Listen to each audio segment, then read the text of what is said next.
నమస్కారం. ఘంటారావానికి స్వాగతం. ముందుగా ప్రధానాంశాలు. మహిళా సంఘాలకు వడ్డీ లేని రుణాలు 10 లక్షలకు పెంపు. అతివల అభివృద్ధితోనే రాష్ట్రం ఆర్థికంగా నిలబడుతుందన్న సీఎం.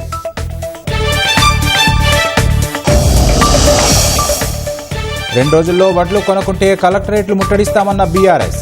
రైతు గోస బీజేపీ భరోసా పేరిట కదం తొక్కిన కమలదళం. 10 రోజుల వ్యవధిలో 4వ సారి పెరిగిన ఇంధన ధరలు. పెట్రోల్పై 2.61, డీజిల్పై 2.71 రూపాయల వడ్డన. పర్సంటేజీ వివాదంపై నిర్మాతలు ఎగ్జిబిటర్లతో చిరంజీవి చర్చలు. 2 రోజుల్లో సమస్యకు పరిష్కారం లభిస్తుందన్న దిల్ రాజు.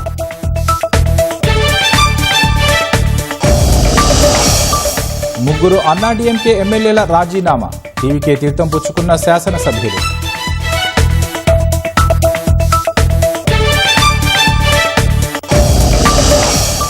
రాష్ట్రపతి భవన్లో పద్మ అవార్డుల ప్రదానోత్సవం.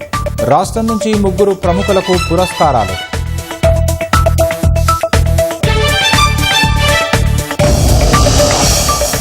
అమెరికాతో శాంతి చర్చలపై ఇరాన్ కీలక వ్యాఖ్యలు.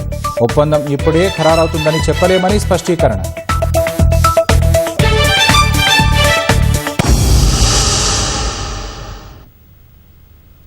ప్రభుత్వం మహిళా వారోత్సవాలు ప్రారంభించింది. రాష్ట్ర వ్యాప్తంగా ఒకేసారి 8,000 ఇందిరా మహిళా శక్తి భవనాలకు శ్రీకారం చుట్టింది. ఈ మేరకు సచివాలయంలో జరిగిన కార్యక్రమంలో మహిళా శక్తి భవనాలకు ముఖ్యమంత్రి వర్చువల్గా శంకుస్థాపన చేశారు. అన్ని కలెక్టరేట్లలో మహిళా సంఘాలతో వీడియో కాన్ఫరెన్స్ ద్వారా ముఖాముఖి నిర్వహించారు. మహిళలు స్వశక్తితో ముందుకు సాగేలా రాష్ట్ర ప్రభుత్వం నిర్ణయాలు తీసుకుంటోందని ముఖ్యమంత్రి రేవంత్ రెడ్డి అన్నారు. మహిళా సంఘాలకు ఇప్పటివరకు 60,000 కోట్లకు పైగా రుణాలు అందించామని, వడ్డీ లేని రుణాలను 5 లక్షల నుంచి 10 లక్షలకు పెంచామని చెప్పారు. మహిళలకు ఉచిత బస్సు అందిస్తే అడ్డుకునేందుకు విపక్షాలు ఎన్నో కుట్రలు చేశాయని పేర్కొన్నారు. మహిళా సంఘాలతో బస్సులను కొనిపించి వాటిని ఆర్టీసీకి అద్దెకిచ్చి మహిళలను బస్సులకు యజమానులుగా వెల్లడించారు.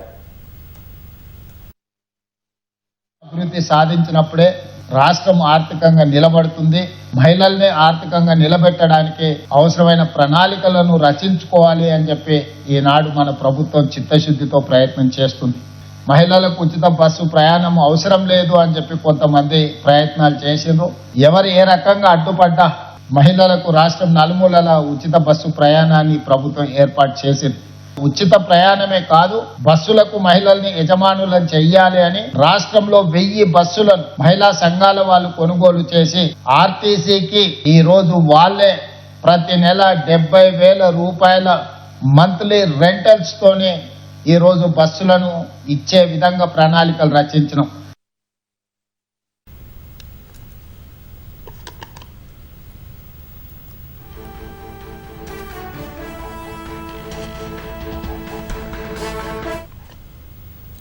మహిళా సంఘాలు ఉత్పత్తుల గోడౌన్లకు స్థలాలు ఇస్తామని సీఎం స్పష్టం చేశారు. బ్యాంకు నుంచి రుణాలు ఇప్పించి మహిళలతో రైస్ మిల్లులు పెట్టించే బాధ్యత తీసుకుంటామని భరోసా ఇచ్చారు. బ్యాంకు లోన్ల చెల్లింపులో నిర్మల్ జిల్లా మహిళా సంఘాలు తొలి స్థానంలో ఉన్నాయని ప్రత్యేకంగా అభినందించారు. మహిళా సంఘాలు రైస్ మిల్లులు, గోడౌన్లు పెట్టుకోవడానికి ప్రభుత్వం సహకారం అందిస్తుందని చెప్పారు. దళారులు, వ్యాపారులు రైతులను మోసం చేస్తున్నారని గుర్తించి ఇకపై మహిళా సంఘాల వద్దే వడ్లు భద్రపరుస్తామన్నారు. చూస్తున్నారు గ్రామాలలో ఐకేపీ కేంద్రాలు ఈ రోజు రవాణా సమస్యలు, రైస్ మిల్లుల సమస్యలు, దళారుల సమస్యలు వస్తున్నాయి. ఈ సందర్భంగా ఈ సమావేశంలో ఉన్న ప్రతి ఆడబిడ్డకి నా సూచన, బ్యాంకుల నుంచి మీకు రుణాల ఒప్పందం ఇప్పించే బాధ్యత నేను తీసుకుంటా. రైస్ మిల్లులు మీరే స్వయంగా పెట్టుకోండి. మీకు మండలాలలో మీకు అవసరమైన స్థలాలను ఇచ్చే పూచి నాది. మీరు లాజిస్టిక్ పార్కులు, పెద్ద పెద్ద గోడౌన్లు కట్టుకోండి, రైస్ మిల్లులు పెట్టుకోండి.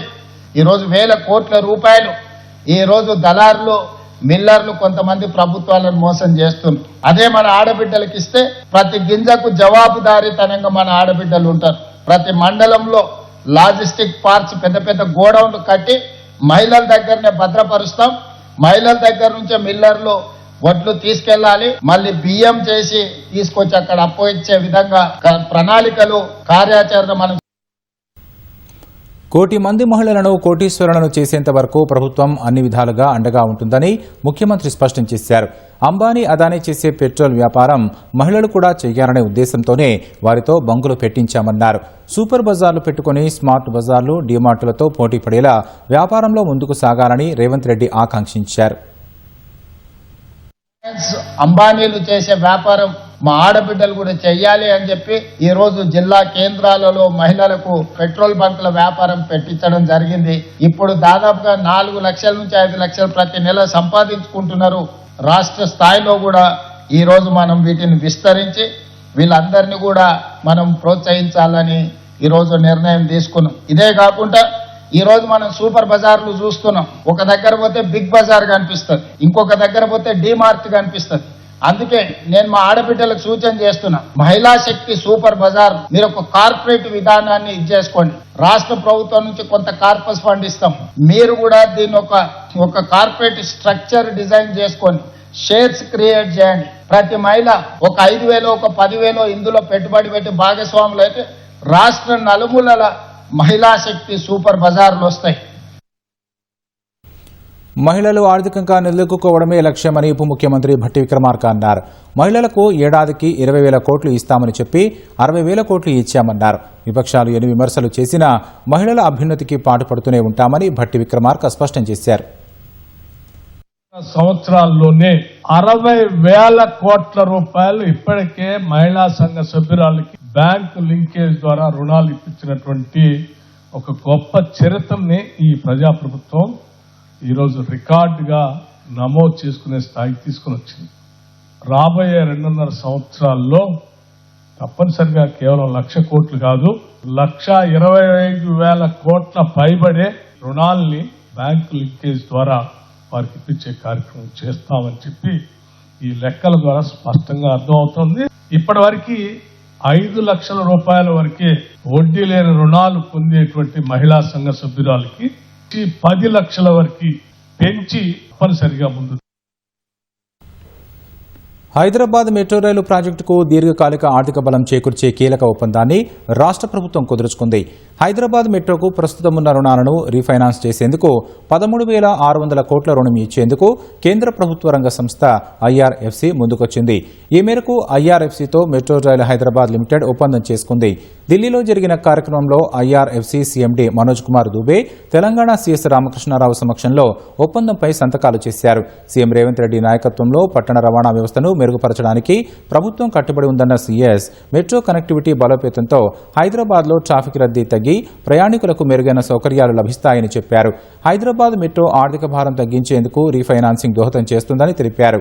మెట్రో భవిష్యత్ విస్తరణ ప్రణాళికలకు ఆర్థిక వెసులుబాటు లభిస్తుందన్న సీఎస్, హైదరాబాద్కు సమర్థ, సుస్థిర ప్రజా రవాణా వ్యవస్థను విస్తరించడమే ప్రభుత్వ లక్ష్యమని పేర్కొన్నారు. కేంద్రం సహకరించకపోయినా రాష్ట్రంలో ధాన్యం కొనుగోలు చేస్తున్నామని ముఖ్యమంత్రి రేవంత్ రెడ్డి తెలిపారు. ఈ ఏడాది రాష్ట్రంలో మొక్కజొన్న దిగుబడి ఎక్కువగా వచ్చిందన్న సీఎం, ప్రభుత్వానికి నష్టం వచ్చినా కొనుగోలు చేస్తున్నట్లు సిపిఐ, సిపిఎం నేతలకు రేవంత్ చెప్పారు. సచివాలయంలో సిపిఐ, సిపిఎం నేతలు వేర్వేరుగా ముఖ్యమంత్రిని కలిసి కనీస వేతనాలు పెంచినందుకు కృతజ్ఞతలు తెలిపారు. పండిన పంటలో కేంద్రం 30% సైతం సేకరించట్లేదన్న సీఎం, ఆ విషయంపై కేంద్రాన్ని నిలదీయాలన్నారు. ధాన్యం సేకరణపై నిరంతరం సమీక్షిస్తున్న రేవంత్ రెడ్డి వివరించారు. సన్నబడ్లకు 500 బోనస్ ఇచ్చి కొనుగోలు చేస్తున్నట్లు వివరించారు. మూసీ నిర్వాసితులకు స్థానికంగానే నివాసాలు మంజూరు చేస్తామని రేవంత్ రెడ్డి పునరుద్ఘాటించారు. మూసీపై బీఆర్ఎస్, బీజేపీ రాజకీయం చేస్తున్నాయని రేవంత్ విమర్శించారు. మూసీని అద్భుతమైన పర్యాటక ప్రాంతంగా తీర్చిదిద్దుతామని స్పష్టం చేశారు. మూసీ ప్రాజెక్టుతో యువతకు ఉపాధి లభిస్తుందని పునరుద్ఘాటించారు. హైదరాబాద్ ప్రజలకు నాణ్యమైన జీవితం ఇవ్వడమే తమ ఉద్దేశమన్న ముఖ్యమంత్రి, ప్రభుత్వ విద్యను ప్రక్షాళన చేస్తున్నామని, నాణ్యమైన చదువులు అందించే లక్ష్యంతో ముందుకెళ్తున్నట్లు చెప్పారు. విద్యార్థులకు నాణ్యమైన అల్పాహారం, భోజనం అందిస్తున్నామని, పబ్లిక్ స్కూళ్లు ఏర్పాటు చేస్తున్నట్లు ముఖ్యమంత్రి రేవంత్ రెడ్డి వివరించారు. రాష్ట్రంలో కనీస వేతనాల సవరణ పెరిగిన ధరలకు అనుగుణంగా శాస్త్రీయంగా జరగలేదని సిపిఎం నేతలు పేర్కొన్నారు. కనీస వేతనం 26,000 చేయాలని, జోనల్ విధానం రద్దు చేయాలని సీఎం రేవంత్ రెడ్డిని సిపిఎం రాష్ట్ర కార్యదర్శి జాన్ వెస్లీ కోరారు. రాష్ట్రాన్ని కార్పొరేషన్లు, మున్సిపాలిటీలు, గ్రామాలుగా విభజించి వేతనాలు సవరించడం వల్ల కార్మికులకు నష్టం జరుగుతుందన్నారు. కొన్ని జీవోల ప్రకారం వేతనం గతంలో కన్నా తగ్గుతుందని అన్నారు. ధాన్యం సేకరణ వేగంగా పూర్తి చేయాలని, రైతులు తీవ్ర ఆందోళనలో ఉన్నారని ముఖ్యమంత్రిని కోరారు. ప్రభుత్వ శాఖల్లో ఉద్యోగ ఖాళీలను వెంటనే భర్తీ చేయాలని సీఎంను కోరామని జాన్ వెస్లీ వెల్లడించారు. కరువు భత్యం పెంచినటువంటిది కూడా సరైనటువంటి పద్ధతిలో లేదు, అసమానతలతో ఉన్నాయి. వాటిని పరిశీలించి సరిచేయాలని చెప్పి చెప్పడం జరిగింది. ఆ రకమైనటువంటి చర్య తీసుకుంటామని చెప్పి హామీ ఇచ్చారు. 2 లక్షల ఉద్యోగాలు భర్తీ చేస్తామన్న హామీ అమలు జరగలేదు. రేపు రాష్ట్ర అవతరణ దినోత్సవం నాటికన్నా కూడా నోటిఫికేషన్స్ ఇచ్చి ఉద్యోగాలు భర్తీ చేసేందుకు చర్యలు తీసుకోవాలని చెప్పి కోరాం. ఆ రకంగా పరిశీలించి వాటిని అమలు చేసేటట్టుగా ఉద్యోగాలని భర్తీ చేయడానికి కావాల్సిన చర్యలు తీసుకుంటున్నామని చెప్పి చెప్పడం జరిగింది. హైదరాబాద్లో కాంగ్రెస్ ప్రభుత్వం ఒక్క ఇందిరమ్మ ఇళ్లు నిర్మించినట్లు నిరూపించినా శాశ్వతంగా రాజకీయాల నుంచి తప్పుకుంటానని బీఆర్ఎస్ కార్యనిర్వాహక అధ్యక్షుడు కేటీఆర్ సవాల్ విసిరారు. హైదరాబాద్ కూకట్పల్లిలో పార్టీ కార్యకర్తల సమావేశంలో కేటీఆర్ పాల్గొన్నారు. బీఆర్ఎస్ హయాంలో నిర్మించిన ఆసుపత్రులు, డబుల్ బెడ్రూమ్ ఇళ్లకే సీఎం రేవంత్ రెడ్డి రిబ్బన్లు కట్ చేస్తున్నారని కేటీఆర్ ఆక్షేపించారు. కాంగ్రెస్ ప్రభుత్వానికి కూలగొట్టడమే తప్ప నిర్మించడం తెలియదని ఎద్దేవా చేశారు. దేశ ప్రజలంతా కాంగ్రెస్ను దూరం చేసుకుంటే తెలంగాణలో మాత్రం ప్రజలు అధికారం ఇస్తే 2 ఏళ్లుగా ప్రజలను అరిగోసలు పెడుతున్నారని మండిపడ్డారు. ఓటరు జాబితా సవరణలో భాగంగా కాంగ్రెస్, బీజేపీ నమోదు చేసిన దొంగ ఓట్లపై ప్రత్యేక శ్రద్ధ వహించాలని కార్యకర్తలకు కేటీఆర్ పిలుపునిచ్చారు.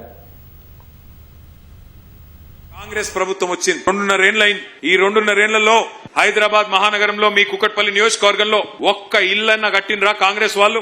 ఒక్క ఇటుకనన్న పెట్టిండా కనీసం? ఇందిరమ్మ రాజ్యం అంటే శనివారం, ఆదివారం వచ్చిందంటే ఇండ్లు కూలగొట్టే రాజ్యం, హైడ్రా పేరిట అరాచకం చేసే రాజ్యం ఇందిరమ్మ రాజ్యం. ఇవాళ రాష్ట్ర వ్యాప్తంగా వేలాది ఇండ్లు, అది ఖమ్మంలో వెలుగుమట్ల కావచ్చు, మహబూబ్ నగర్ లో ఉండే దివ్యాంగుల కాలనీ కావచ్చు, హైదరాబాద్ లో హైడ్రా పేరిట, మూసీ పేరిట చేసే అరాచకం కావచ్చు. కట్టిన ఇండ్లు ఒక్కటి కూడా లేదు హైదరాబాద్ లో, కానీ కూలగొట్టిన ఇండ్లు ఎన్నున్నాయంటే వేలాది ఇండ్లు. ఇవాళ గరీబోళ్ల ఇండ్లు, గరీబోళ్ల కొంపలు ఇష్టం వచ్చినట్టుగా ఈ 2.5 ఏళ్లలో కూలగొడుతున్న ఒక చెత్త ప్రభుత్వం కాంగ్రెస్ ప్రభుత్వం. మనం కట్టిన డబుల్ బెడ్రూమ్ ఇళ్లకు పోయి రిబ్బన్లు కట్ చేసి మేమే ఇచ్చినామని చెప్తున్నాడు. నేను ఈ వేదిక ద్వారా, కూకట్పల్లి వేదిక ద్వారా అడుగుతా ఉన్నా రేవంత్ రెడ్డి గారిని, అయ్యా రేవంత్ రెడ్డి గారు, ఇందిరమ్మ ఇల్లు అన్నావు కదా, హైదరాబాద్ మహానగరంలో ఒక్క ఇందిరమ్మ ఇల్లు నువ్వు కట్టినట్టు చూపెడితే నేను శాశ్వతంగా రాజకీయ సన్యాసం తీసుకుంటా, దమ్ముందా రుజువు చేయని చెప్పి నేను వారిని ఇవాళ సవాల్ చేస్తా ఉన్నా. ఉన్న ఇల్లు కూలగొట్టడం తప్ప కొత్త ఇల్లు కట్టే తెలివి లేదు, కానీ చెప్పుకుంటాడు నేను గుంపు మేస్త్రిని అని. రాష్ట్ర ప్రభుత్వం విద్యా వ్యవస్థను భ్రష్టు పట్టిస్తోందని బీఆర్ఎస్ మాజీ మంత్రులు ఆరోపించారు. ఎన్నికలకు ముందు కాంగ్రెస్ పార్టీ యూత్ డిక్లరేషన్లో ఇచ్చిన హామీల అమలు కోసం ఒత్తిడి పెంచేందుకు సరూర్నగర్ స్టేడియంలో భారీ బహిరంగ సభ నిర్వహించాలని నిర్ణయించినట్లు బీఆర్ఎస్ నేతలు తెలిపారు. కాంగ్రెస్ ప్రభుత్వం ప్రకటించిన 2 లక్షల ఉద్యోగాలు, జాబ్ క్యాలెండర్ కోసం 2.5 ఏళ్లుగా యువత ఎదురు చూస్తోందని మాజీ మంత్రి తలసాని అన్నారు. విద్యార్థులు రోడ్ల మీదకు వస్తే ప్రభుత్వానికి ఇబ్బందులు తప్పవని హెచ్చరించారు. ఫీజు రియంబర్స్మెంట్ విషయంలో ప్రభుత్వం వెంటనే స్పష్టత ఇవ్వాల్సిన అవసరం ఉందని మాజీ మంత్రి సబితా ఇంద్రారెడ్డి అన్నారు. విద్యార్థుల నుంచి ఫీజు వసూలు చేయకుండా ప్రభుత్వం స్పష్టమైన ప్రకటన చేయాలని డిమాండ్ చేశారు. ఏ విషయంలో ఏ సబ్జెక్టు తీసుకున్నా చెల్లం లేదు ఈ యొక్క ప్రభుత్వానికి. చదువుల విషయంలో కూడా చాలా చిన్న చూపుతో ఉన్నది ఈ ప్రభుత్వం. 2.5 సంవత్సరాలు అవుతుంది ఇప్పటికీ ఈ ప్రభుత్వం వచ్చి. కాబట్టి ఈ ప్రభుత్వం ఎప్పుడైనా మేలుకోకపోతే తప్పకుండా ఆ జూన్ ఎండింగ్ లో జరిగేటువంటి ఆ కార్యక్రమం ద్వారా ఈ ప్రభుత్వానికి కన్నువిప్పు కలిగజేస్తాం. తప్పకుండా ఈ ప్రభుత్వం మీద ఒత్తిడి పెంచి ఆ విద్యార్థులకు గాని, యువతరానికి గాని మరి ఈ ప్రభుత్వం న్యాయం చేయకపోతే ఏ పద్ధతిలో ఒత్తిడి చేయాలనో దాన్ని పూర్తి స్థాయిలో చేస్తామని చెప్పి నేను ఈ సందర్భంగా తెలియజేస్తాను. కోర్టు ఆర్డర్ ఇచ్చినప్పుడు మీరెవరు టెన్షన్ పడకండి, బకాయిలు మేము చెల్లిస్తాము, మీకు సర్టిఫికేట్స్ కి ఇబ్బంది ఉండదు, కాలేజీలో ఎవరు సర్టిఫికేట్స్ ఆపొద్దని ఒక స్టేట్మెంట్ ప్రభుత్వం నుండి రావాలి. కానీ ఆ స్టేట్మెంట్ ఇవ్వకుండా నిమ్మకు నీరెత్తినట్టు మాకైతే తప్పిందిలే భారం అనుకుంటున్నారు తప్పిస్తే పిల్లల భవిష్యత్తుకు ఇబ్బంది అవుతుందన్న ఆలోచన ఈ ప్రభుత్వానికి రావట్లేదు అనేది స్పష్టంగా అర్థమవుతుంది. ముఖ్యంగా ఫీజు రియంబర్స్మెంట్ సంబంధించి అయితే ఇమీడియట్ గా వాళ్ళకు ఒక క్లారిటీ ఇవ్వాలి. ఫీజు రియంబర్స్మెంట్ అంతా కూడా పిల్లల దగ్గర నుండి తీసుకోమని కోర్టు ఆర్డర్ ఇచ్చింది. కాబట్టి పిల్లలు కాదు ప్రభుత్వమే కడుతుంది అని చెప్పాల్సిన బాధ్యత ఈ ప్రభుత్వం మీద ఉంది. సీతారామ ప్రాజెక్టు ద్వారా ఉమ్మడి ఖమ్మం మహబూబాబాద్ జిల్లాలోని 10 లక్షలకు పైగా ఎకరాలకు సాగునీరు త్వరలోనే అందుతుందని మంత్రి తుమ్మల నాగేశ్వరరావు తెలిపారు. గోదావరి పరివాహకం ఖమ్మం జిల్లాలో ఎక్కువ ఉన్నా వినియోగం మాత్రం తక్కువగా ఉందని చెప్పారు. సీతారామ ప్రాజెక్టులో కీలకమైన సత్తుపల్లి ట్రంక్ కెనాల పరిధిలో చేపట్టిన యాతాలకుంట టన్నెల్ పనులను మంత్రి తుమ్మల పరిశీలించారు. సీతారామ ప్రాజెక్టులో భాగంగా 3 పంప్ హౌజ్ల నిర్మాణం పూర్తయిందని తుమ్మల వెల్లడించారు. ముఖ్యంగా జోలూరుపాటు టన్నెల్ పూర్తయ్యే లోపల యాతాలకుంట టన్నెల్ పూర్తయితే సుమారు దమ్మపేట మండలం దగ్గర నుంచి సత్తుపల్లి నియోజకవర్గానికి సుమారు 1,00,000 ఎకరాలకి డైరెక్ట్ గా స్టెబిలైజేషన్, డైరెక్ట్ ఇరిగేషన్ ఇచ్చే అవకాశం ఉంది. రాజీవ్ లింక్ కెనాల్ కూడా కేవలం 6 నెలల కాలంలో పూర్తి చేసి రేపు జూన్లో గోదావరి రాగానే వైరా ప్రాజెక్టుకి గోదావరి జలాలు నింపి వైరా ప్రాజెక్టు కింద ఉన్నటువంటి మొత్తం నాగార్జున సాగర్ ఆయకట్టుకి సుమారు 1,50,000 ఎకరాలకి నీళ్లు ఇచ్చే అవకాశం ఉంది. రాష్ట్రంలో ప్రభుత్వ వైద్యారోగ్య వ్యవస్థ పూర్తిగా అస్తవ్యస్తమైందని మాజీ మంత్రులు కేటీఆర్, హరీష్ రావు మండిపడ్డారు. కాంగ్రెస్ ప్రభుత్వ నిర్లక్ష్యానికి తాండూరు, భద్రాచలం ఘటనలే సజీవ సాక్ష్యాలని ఎక్స్ వేదికగా ఆరోపించారు. ప్రజలను బతికించేందుకు 108 వాహనాలు రావడం లేదని, తీరా చనిపోతే ఇంటికి చేర్చే పరమపద వాహనాలు కూడా లేవని హరీష్ రావు విమర్శించారు. తాండూరు గర్భిణి ఘటన, భద్రాచలంలో శివాన్ని కుటుంబీకులు భుజాలపై మోసుకెళ్లిన ఘటనలపై కేటీఆర్ ఎక్స్ వేదికగా విమర్శలు గుప్పించారు. రాష్ట్ర పరిస్థితి ఎంత దారుణంగా దిగజారిందో చెప్పేందుకు ఈ ఘటనలే నిదర్శనమని పేర్కొన్నారు. ప్రచార హడావుడే తప్ప ప్రజల కష్టాలు కనిపించడం లేదా అని కాంగ్రెస్ ప్రభుత్వాన్ని బీఆర్ఎస్ నేతలు ప్రశ్నించారు.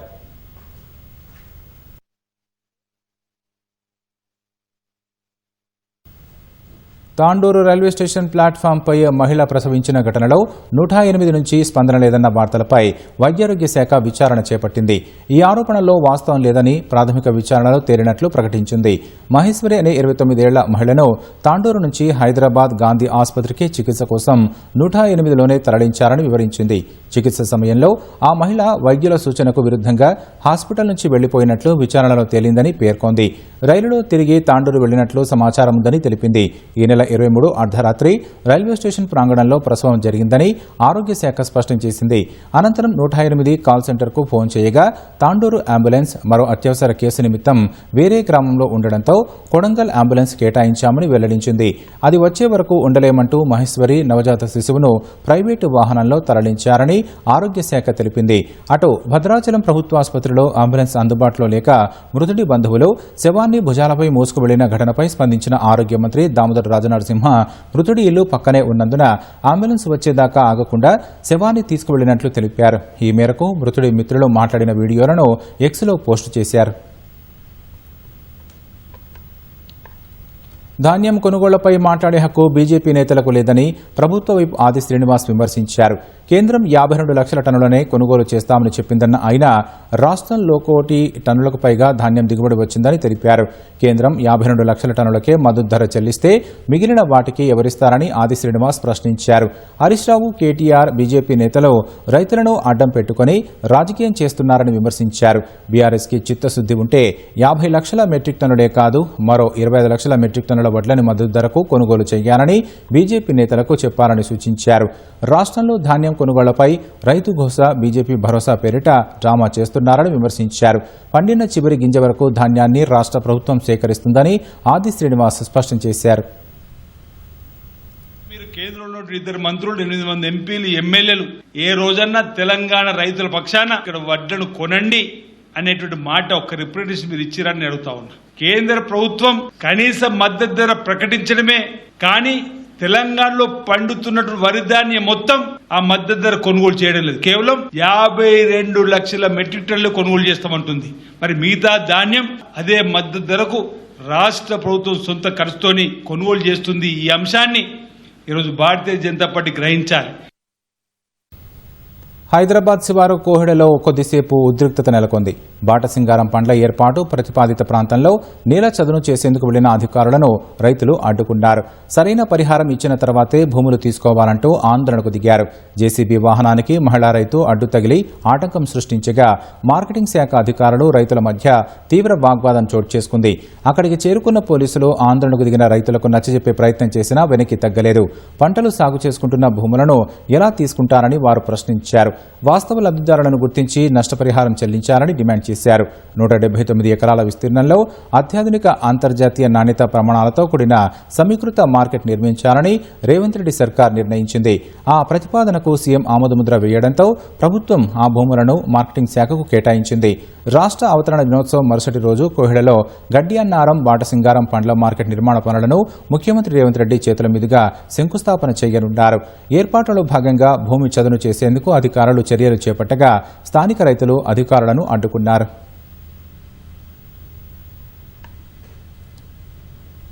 దేశవ్యాప్తంగా ఇంధన ధరలు మరోసారి పెరిగాయి. లీటర్ పెట్రోల్పై 2.61 రూపాయలు, లీటర్ డీజిల్పై 2.71 రూపాయలను ప్రభుత్వ చమురు రంగ సంస్థలు పెంచాయి.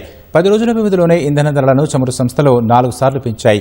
తాజా పెంపుతో దేశ రాజధాని ఢిల్లీలో లీటర్ పెట్రోల్ ధర 102 రూపాయల 12 పైసలకు చేరుకుంది. లీటర్ డీజిల్ ధర 95 రూపాయల 20 పైసలకు ఎగబాకింది. హైదరాబాద్లో లీటర్ పెట్రోల్ ధర 115.58 రూపాయలు, లీటర్ డీజిల్ ధర 103.74 రూపాయలకు చేరింది. విజయవాడలో లీటర్ పెట్రోల్ ధర 117.19 రూపాయలు, లీటర్ డీజిల్ ధర 104.88 రూపాయలకు పెరిగింది. 10 రోజుల వ్యవధిలోనే పెట్రోల్, డీజిల్ ధరలు లీటర్కు దాదాపు 8 రూపాయల వరకు పెరిగాయి. పశ్చిమాసియా ఉద్రిక్తతల కారణంగా చమురు సరఫరాకు ఆటంకం ఏర్పడి అంతర్జాతీయ మార్కెట్లో ఇంధన ధరలు ఆకాశాన్నంటాయి. పెరిగిన ధరలను చమురు మార్కెటింగ్ సంస్థలు వినియోగదారులకు బదిలీ చేస్తున్నాయి. తమిళనాడు రాజకీయాల్లో కీలక పరిణామం చోటు చేసుకుంది. అన్నాడీఎంకే పార్టీకి చెందిన 3 తిరుగుబాటు ఎమ్మెల్యేలు తమ పదవులకు రాజీనామా చేశారు. సివి షణ్ముగం, ఎస్పీ వేలుమణి నేతృత్వంలోని అసమ్మతి వర్గానికి చెందిన ఈ 3 ఎమ్మెల్యేలు చెన్నై సచివాలయంలో తమిళనాడు అసెంబ్లీ స్పీకర్ జేసీడీ ప్రభాకర్ను కలిసి తమ రాజీనామా లేఖలను సమర్పించారు. రాజీనామా చేసిన వారిలో మధురాంతకం నియోజకవర్గం నుంచి గెలిచిన మరగాధం, ధారాపురం నుంచి గెలిచిన సత్యభామ, పెరుందురై నుంచి ఎన్నికైన జయకుమార్ ఉన్నారు. రాజీనామాలను స్పీకర్ ఆమోదించారు. అనంతరం ఈ 3 నేతలు సచివాలయంలో టీబీకే మంత్రి ఆదవ్ అర్జునను కలిసి టీబీకేలో చేరారు.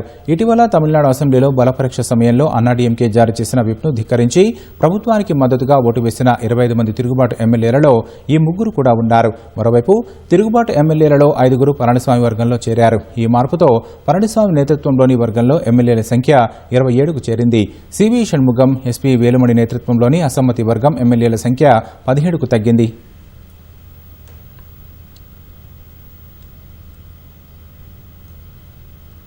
బాలీవుడ్ అలనాటి మేటి నటుడు ధర్మేంద్ర సహా 2కి పద్మవిభూషణ్, 6కి పద్మభూషణ్, 58 మందికి పద్మశ్రీ పురస్కారాలను రాష్ట్రపతి ద్రౌపది ముర్ము ప్రదానం చేశారు. రాష్ట్రపతి భవన్లో జరిగిన ఈ కార్యక్రమానికి ఉపరాష్ట్రపతి సిపి రాధాకృష్ణన్, ప్రధాని నరేంద్ర మోదీ, కేంద్ర మంత్రులు హాజరయ్యారు. సినీ నటుడు ధర్మేంద్రకు మరణానంతరం పద్మవిభూషణ్ ప్రకటించగా ఆయన సతీమణి హేమమాలిని అవార్డును అందుకున్నారు. కళల విభాగంలో ఎన్ రాజం పద్మవిభూషణ్ పౌర పురస్కారాన్ని అందుకున్నారు. ప్రజా వ్యవహారాల విభాగంలో మహారాష్ట్ర మాజీ గవర్నర్ భగత్ సింగ్ కోశ్యారి, కళల విభాగంలో ఆర్ గణేష్, వాణిజ్యం పరిశ్రమల విభాగంలో ఉదయ్ కోటక పద్మభూషణ్ అందుకున్నారు. ప్రజా వ్యవహారాల విభాగంలో మరణానంతరం వికే మల్హోత్రాకు పద్మభూషణ్ ప్రకటించగా ఆయన కుమారుడు అందుకున్నాడు. క్రీడల విభాగంలో భారత మహిళల జట్టు కెప్టెన్ హర్మన్ ప్రీత్ కౌర్ పద్మశ్రీ అందుకున్నారు.